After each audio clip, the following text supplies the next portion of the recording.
changed to pre-legal, as you know.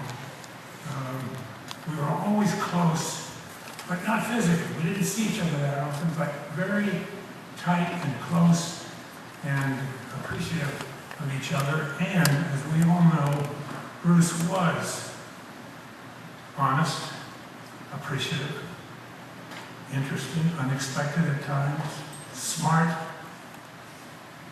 with lots of specialities. I think in the UK, the word speciality has a little suspect, a little suspicious connotation about it, which is appropriate with Mac because of his zany occasional activities. I'm reminded that a director, a theatrical director, talked about two playwrights whose plays he directed. He talked about the first of the two, very renowned, recognized man, as orderly and respectful of architecture and the design and the process of the play. The second one, he said, was, equally creative as a playwright, and yet there was a speciality about him. You never quite knew what was on the next page. It could be anything. And that brings us to Mac. I'm told that when Marianne and he met, in their first evening, on their first meet, he sang his favorite love song to her. I love you. I'll bless him and bless all of us by not finishing that song. We all know it, and we all heard him sing it, because occasionally, at the drop of a hat, that song would come out. I think in the modesty side of things, Bruce was expressing honesty and directness and disrespect of sham and fakery and too much vanilla in the frosting, etc. Very straight ahead, strong, terrific guy. He was in a bar once, I'm told, maybe more than once, in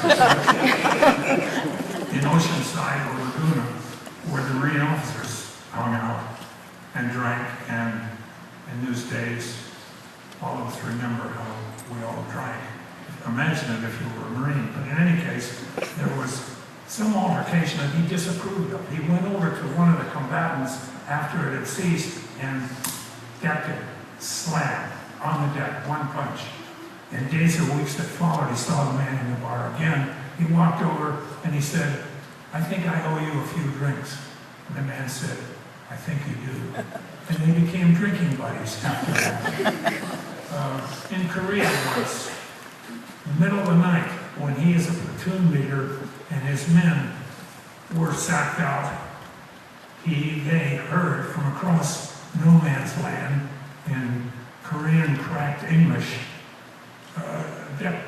deprecation of the United States, the Marine Corps, an announcement that these men would die soon, indignantly, look out, you're all finished, it's over. At which point, of course, the Marines cackled back and yelled and shrieked and so on. At which point, Mac picked up a bullhorn and sang across no man's land to the Korean troops, maybe the Marianne love song, maybe the Marines hymn, maybe the fraternity song, UCLA, I don't know what the song was, but he sang to the enemy, at the end of which he got applause across the open battlefield. And that's not exactly on the next page that I remember. He was a great favorite of Roland Bain, who was a Dershowitz class prosecutor during Mac's legal run. And Bain apparently had high regard for Mac and was instrumental in setting up some of the awards that Mac received earlier. Special guy. Mac would approve of me damning the man with the scythe who came to get him. And though we're all alike, and Mac a little less so than most of us, too, except that the man with the scythe comes and gets it.